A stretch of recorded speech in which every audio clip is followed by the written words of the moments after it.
وقال النبی صلی اللہ علیہ وسلم فإن خیرکم احسنکم قضاء رواہ البخاری صدق اللہ العظیم۔ نبی اکرم صلی اللہ علیہ وسلم نے ارشاد فرمایا، تم میں سب سے بہترین انسان وہ ہے کہ جو قرض کی ادائیگی میں سب سے اچھا ہو۔ تو گفتگو چل رہی تھی کہ نگاہ نبوت میں بہترین انسان کون ہے؟ تو تیسرا خوش قسمت انسان جسے آپ صلی اللہ علیہ وسلم نے سب سے بہترین انسان فرمایا وہ ہے کہ جو قرض کی ادائیگی میں سب سے اچھا ہو۔ یہ جملہ آپ صلی اللہ علیہ وسلم نے اس موقع پر ارشاد فرمایا جب آپ سے ایک شخص سے آپ نے اونٹ قرض میں لیا، ابھی مدت باقی تھی، وہ اعرابی اپنے اونٹ کے مطالبے کے لیے آیا۔ جب آپ کی مجلس میں پہنچا تو اس نے چند جملے سخت کہے، صحابہ اکرام اٹھ گئے۔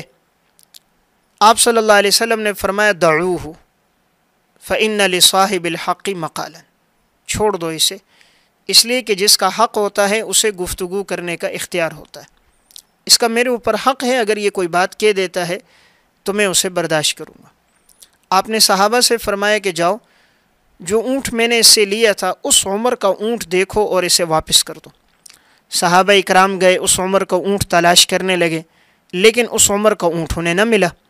وہ واپس آئے، کہا یا رسول اللہ اس عمر کا تو نہیں ہے، اس سے اعلیٰ ہے، افضل اونٹ تو ہے، اس سے زیادہ عمر والا ہے، اس سے زیادہ فربہ ہے، لیکن اس عمر کا اونٹ نہیں ہے۔ آپ نے فرمایا وہی جو اس سے اعلیٰ ہے، فربہ ہے، وہی اونٹ انہیں دے دو۔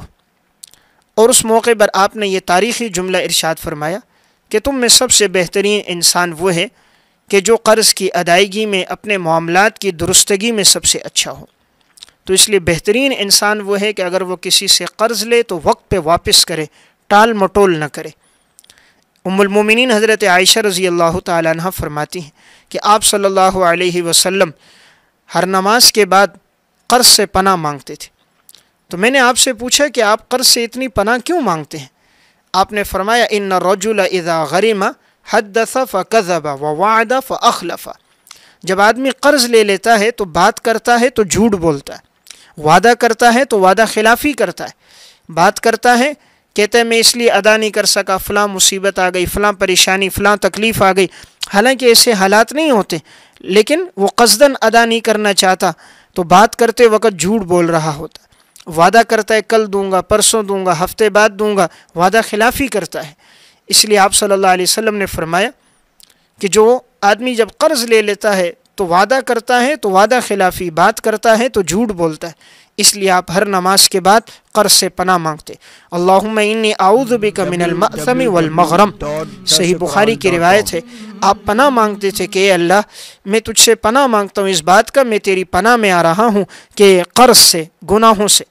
تو اس لیے انسان کوشش اس بات کی کرے کہ قرض لینے کی عادت نہ ڈالے، اور اگر قرض لیا ہے تو وقت مقررہ پر قرض واپس کرے۔ بعض لوگ صوم و صلات کے بڑے پابند ہوتے ہیں، صف اول کے نمازی ہوتے ہیں، لیکن معاملات ان کے درست نہیں ہوتے، اور اگر کسی سے قرض لے لے، معاملہ کر دیں تو اس معاملے کو نبھاتے نہیں۔ شہادت ایک کتنا بڑا مقام ہے کہ آپ صلی اللہ علیہ وسلم نے اس کے بارے میں فرمایا کہ یغفر للشہید کل ذنب الا الدین، کہ شہادت ایک بہت بڑا مقام، کہ آپ نے فرمایا شہید کے سارے گناہ معاف ہو جائیں گے، لیکن آپ نے فرمایا قرض معاف نہیں ہوگا۔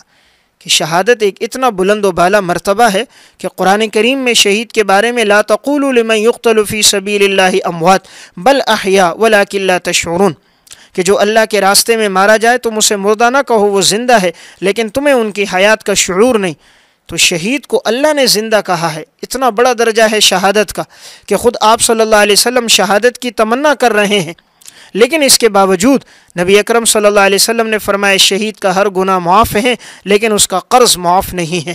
اس لیے قرض لینے سے انسان اپنے آپ کو بچائے، اور اگر قرض لے تو وقت پہ ادائیگی کرے۔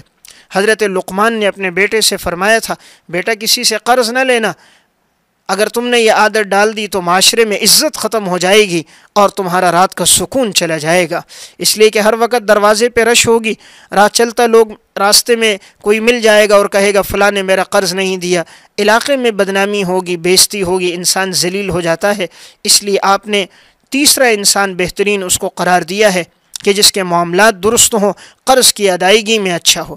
آپ صلی اللہ علیہ وسلم کے پاس جب کوئی جنازہ لایا جاتا تھا تو آپ سوال کرتے تھے حل علیہ دین، کیا اس پہ قرض تو نہیں ہے؟ اگر آپ سے فرمایا جاتا کہ قرض ہے تو آپ فرماتے اس نے مال چھوڑا ہے کہ اس کی ادائیگی کی جائے۔ اگر کہا جاتا کہ ہاں مال ہے، ادائیگی ہو سکتی ہے، تو آپ نماز جنازہ پڑھا لیتے، اور اگر مال نہ ہوتا کہ اس کی ادائیگی ہو سکے تو آپ صلی اللہ علیہ وسلم نماز جنازہ پڑھانے سے پیچھے ہٹ جاتے۔ آپ فرماتے صلو علی صاحبکم، تم جاؤ اپنے ساتھی پہ نماز جنازہ پڑھ لو، میں نہیں پڑھاتا۔ یہ امت کو ایک درس دینا تھا کہ قرض کے معاملے میں محتاط رہیں۔ اس لیے اگر ہم یہ چاہیں کہ ہم نگاہ نبوت میں بہترین انسان بن جائیں تو ہمیں اس بات کی کوشش کرنی چاہیے کہ ہمارے معاملات درست ہوں، اور اگر ہم کسی سے قرض لے لیں تو وقت مقررہ پر اس کی ادائیگی کریں۔